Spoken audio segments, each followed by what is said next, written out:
Mr. President, I move that this bill now be read a second time. Thank you. Mr. President, the bill that I am moving today is an amendment to the Environmental Impact of Private Mines Bill of 1971, rather, an amendment to the Mining Act of 1971. For continuing members, this isn't a new bill.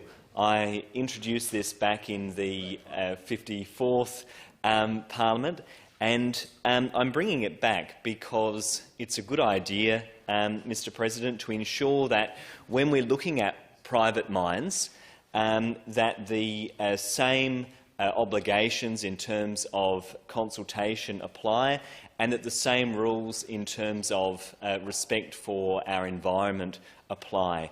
And it's very timely, Mr. President, for me to put this bill forward at this time, because we know that the people of Bragg will soon face a by-election, and this is a really important issue for that local community.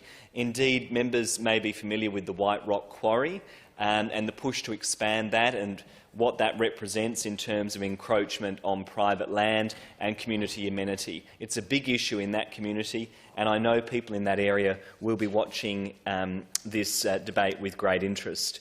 When I first introduced this bill back into the previous Parliament, I provided a bit of history in my second reading speech, and I'll refer to that today. Back in 1971, private mines were exempt from the Mining Act, which means that unlike other tenements under the Mining Act, a private mine cannot be forfeited, relinquished, suspended, cancelled, and it does not expire. Private mines are antiquated, they're an old-fashioned scheme, and they have different legal protections to other mines in South Australia. The Mining Environmental Impact of Private Mines Amendment Bill seeks to amend the Mining Act of 1971 to improve community consultation and ensure consideration of the environmental and health factors associated with private mines. So, under the current Act, Mr. President, private mines are exempt from the broader definitions of the environment that commercial mineral operations are required to adhere to. And I'll read those into Hansard for your benefit. That is, other mines are required to consider the impact on A, land, air, water, organisms, ecosystems, native fauna and other features or elements of the natural environment, cultural artefacts, existing or permissible land use, public health, safety or amenity, geological heritage values of an area and the aesthetic or cultural values of an area.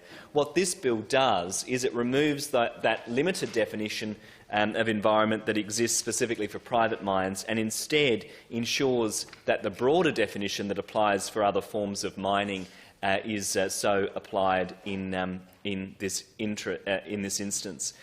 To give you a sense of the problem, Mr. President, there are approximately 222 private mines across South Australia. 136 of those are understood to be actively mined and 86 are inactive, and that's as determined by their royalty returns. So it really is time that we had a consistent regime, and that's what this bill is seeking to provide.